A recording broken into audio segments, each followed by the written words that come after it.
Hello, this is Darius with Divine Numerology. We're back from our break, and we have all our guests with us. We have everybody, the whole crew, and we have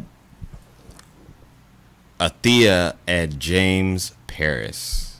They were here with us last week, talking to us about paranormal investigations. And this week, we wanted to have them back so that they can go in a little bit more detail about the technical aspect of what we call ghost hunting. And also, Athea was going to tell us a little bit more also about her relationship with an entity that she's come close with, who has been able to give her specific, unique insights and how to create things out of very simple processes. Just create some technology that actually works, and boom, it works very well. And then the husband did something, and see, they were laughing. He's like, yeah. So he did something, and it made it better. So I want to thank you guys also, and we also have Melly, our numerologist today from Oakland, from Oakland, California. And you know, if you guys out there, our audience, have any questions about anything related to numerology or anything related to paranormal investigations, ghost hunting, and whatnot, just put it in the message. But I want to thank you guys for being on the show again. Thank you for having us back. Yes. And I also want to get you a microphone, because we don't Thank you get. for having us back. All right, hold on. Let's say, okay, right there. So I guess you guys got to shift right now. But I want to, yeah. Thanks. Like, it's really cool because we get to start it back from the beginning. With the paranormal investigations and with connecting with guides and these beings, what would you say to somebody who's never ever had any dealings with these types of things? They don't know what it is, but they just want a basic idea so that they can understand, like, the basic concept. What would you say to them?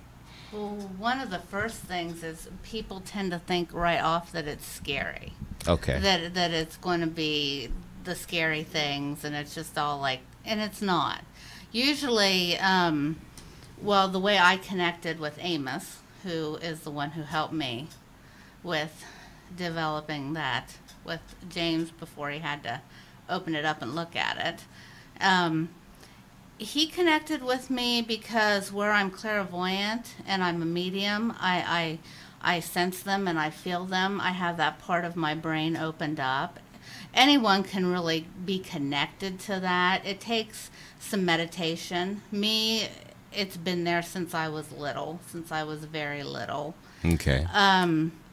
He just kept coming around. Amos did, and coming around, and then he started to help me.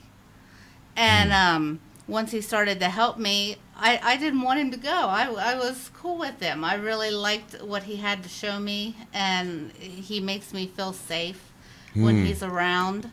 My first guide, though, when I was little was Sarah. She was who was with me first when I was about 3. And I've just always had this knowledge. I was a different kind of child. Yeah. I just knew how to do things that most little kids shouldn't know how to do. Yeah, or shouldn't, right? Well, yeah.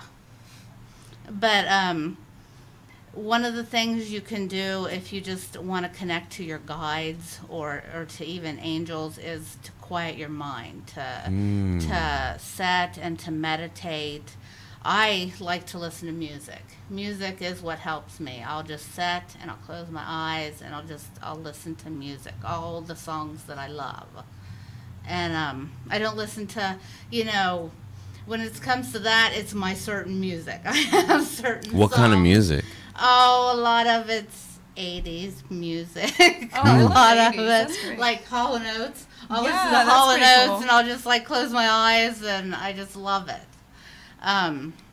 But that's how I connected. And when I went out to see Amos the first time and I brushed off his stone, he just followed me, and he's never left. He's just never left. I think it's interesting that you say you listen to this music, right? What mindset does it put you in? Positive.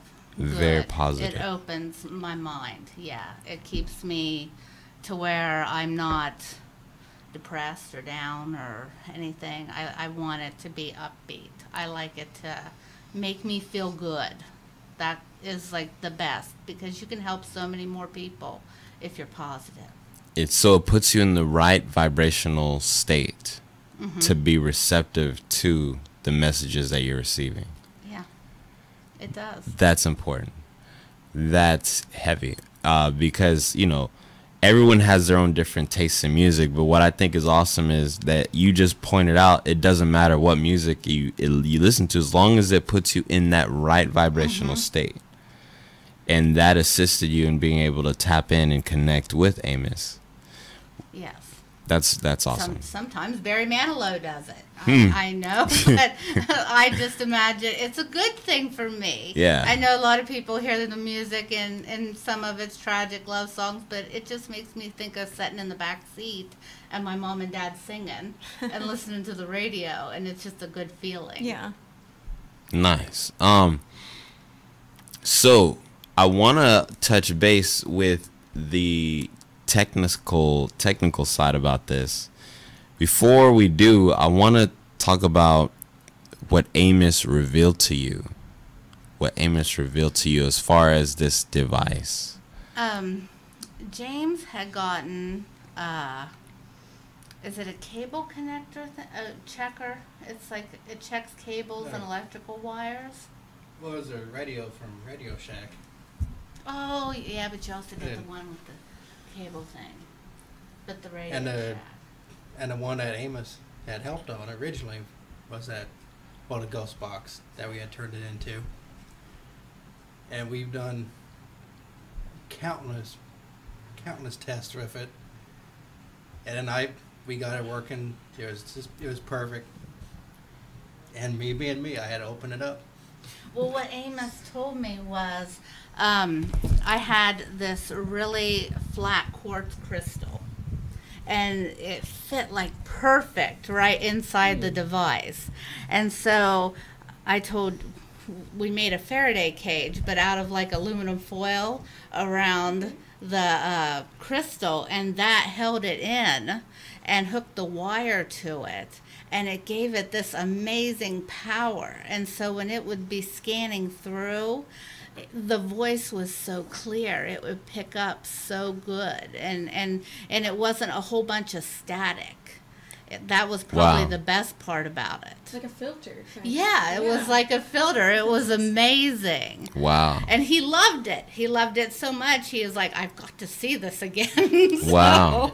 So he went inside and got it and broke it down and found out, hey, that's how it works. Cool, I understand it. It's something I could do again. I can repeat it, replicate it.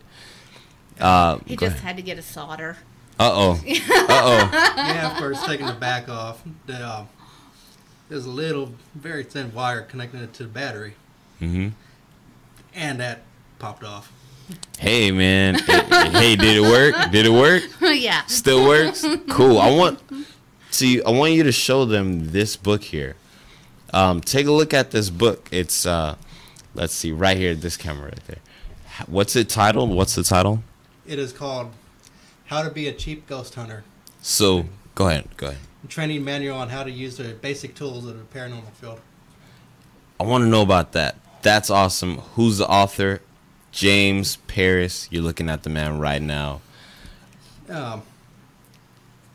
There's a bunch of books and different websites out there, and it explains all the cameras, all this and that. And with me, you don't need to spend thousands of dollars just to investigate. All you need is a flashlight and like a compass. And the compass, that acts as an EMF detector, electromagnetic field detector, and it's perfect. As long as it's not a digital compass like what kind's on your phone, just a regular camping compass that you can pick up for $5 at Walmart. So the compass, how does the compass help? From what I researched, I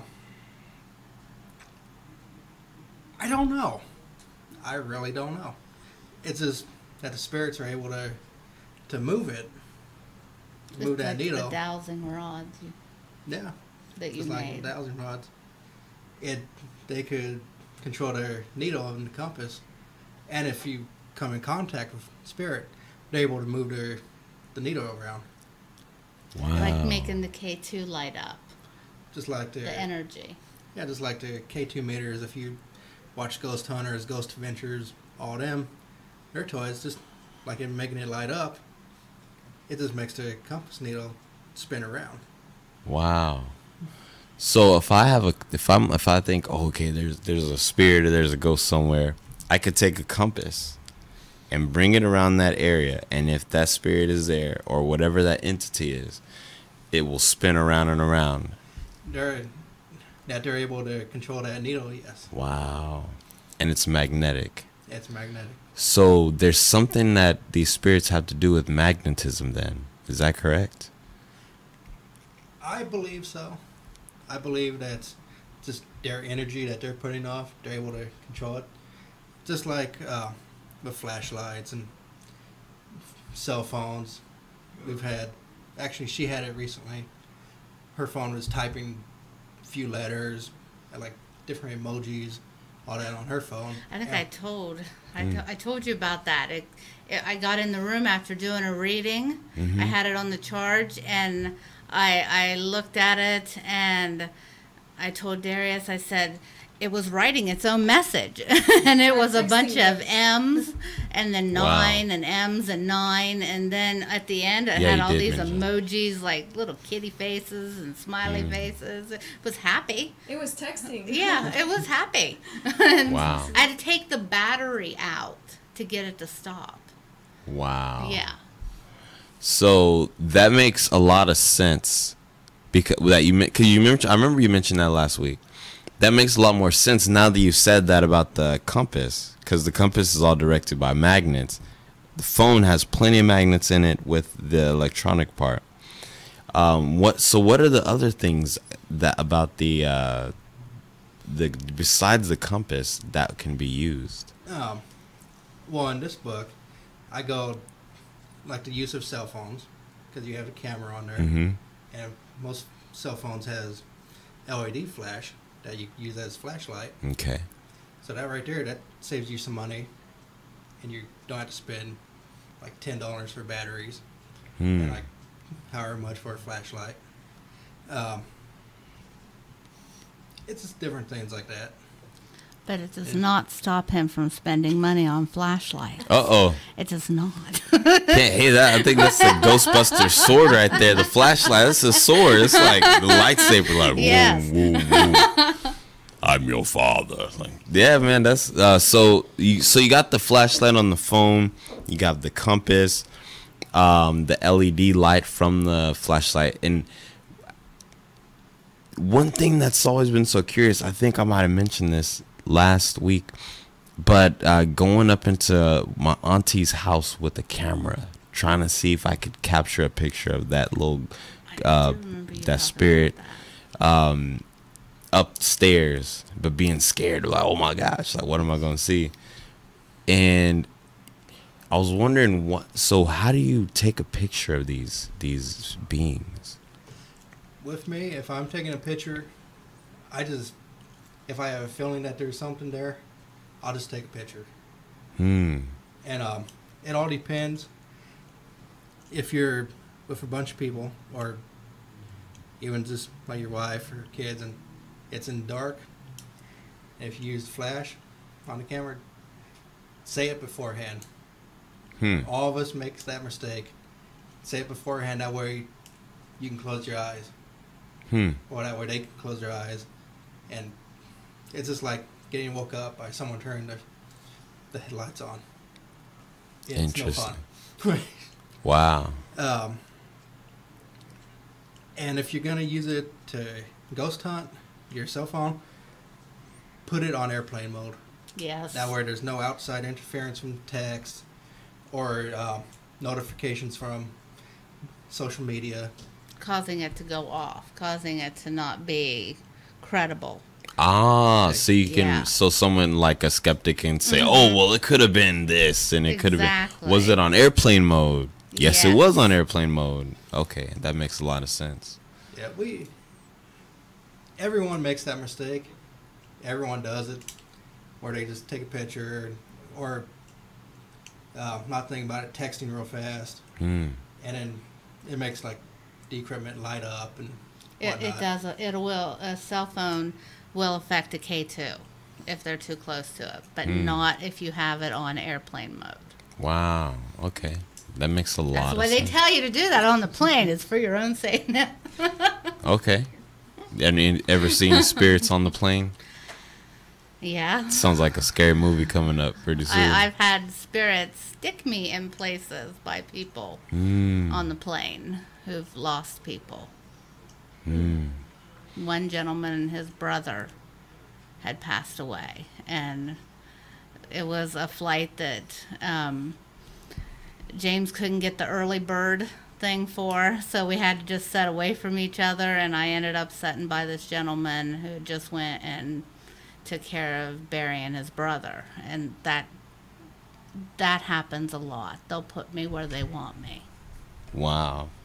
I just want to let Melly, I want to see if she has any questions that she'd like to ask. Yeah, I want to know more about the brother ghost, because does that mean that ghosts are not attached to a particular location? They can attach to a person, or they can Yeah, they can attach to a person. It doesn't have to be a particular location. And I've worked on cases where it seems like it takes forever because it's us who have a harder time understanding what they're trying to get through than what the spirits are trying to. So their time is way quicker than our time. It just seems like it's slower because it takes us longer to understand it. Yeah. Because of the veil and the different dimensions, it just takes us longer.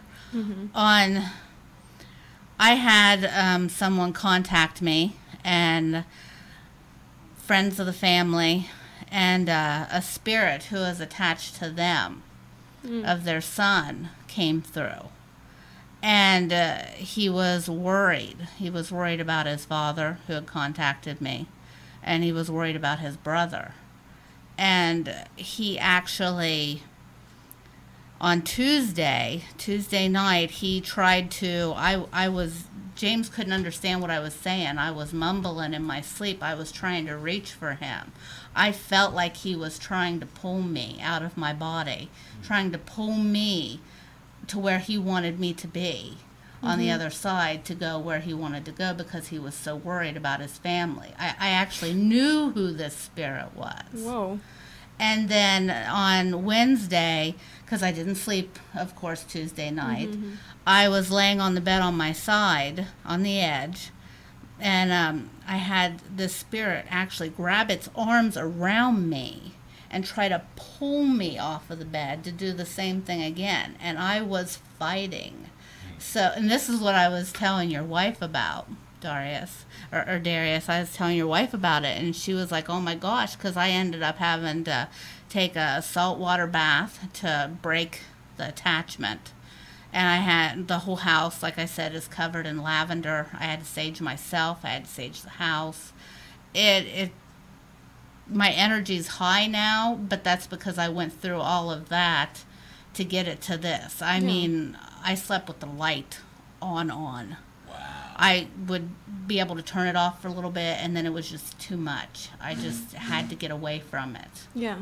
So, I'm better now. I'm much better. But it was a lot to deal with. I'd actually never felt one of them try to grab me and pull me. I mean, arms and everything. Wow. Thanks for sharing that with us. Fortunately, that is not something that everyone has to experience, but only a select few who are chosen to bear that task. Thank you for sharing with us your gifts and your abilities. If people want to reach you, how can they reach you? On Facebook. Okay. And my name is spelled Atheuth. It's really different. Awesome. The part, though, that meant the most was I wanted him to be okay. Because I know who this spirit is. And I wanted him to be okay. I just had to keep myself okay, too. Yeah. You have to keep yourself okay, or you can't help anybody. Yeah. Powerful. Powerful. If we want to get a hold of this book, how can we get a hold of this book? It's your Amazon. Yeah. You look up James Paris Jr. and it should be right there. Okay, so James Paris Jr. and we can find How to Be a Cheap Ghost Hunter. Awesome. I do plan on making it into a video sometime. That's a future project. Nice, man. And when that happens, just let me know so we can talk about it and we could have you guys on again and share with us the next adventures that you guys are having. And so people, if they want to get a hold of you for readings also? That would be through Facebook. Okay. And like I said, my name is spelled really different. It's Atheuth. Okay, awesome. And for those who want to get in contact with Melly, how can they get in contact with you possibly for a reading? You can contact me through Facebook too. Melly, it's the way it sounds, Meli. My last name is Jimenez. That's Jimenez. Or just ask Darius because we're homies. Awesome. And that's been Divine Numerology today on our show. Thank you everyone for being here. Thank you for sharing at the. Thank you for sharing, James, and thank you for sharing, Melly. And that is our show. Make sure you guys come check out the stock market tomorrow, and also you can find me at Dragon Ferry if you're in the area. If you guys would like to have a reading, and stay tuned. We're gonna have more content coming up. We got our first 5 giveaway that we're about to launch. So if you're listening, be ready to type in your birthday so you can get that on that list. You guys have a good weekend and a good week. Until we meet again, peace.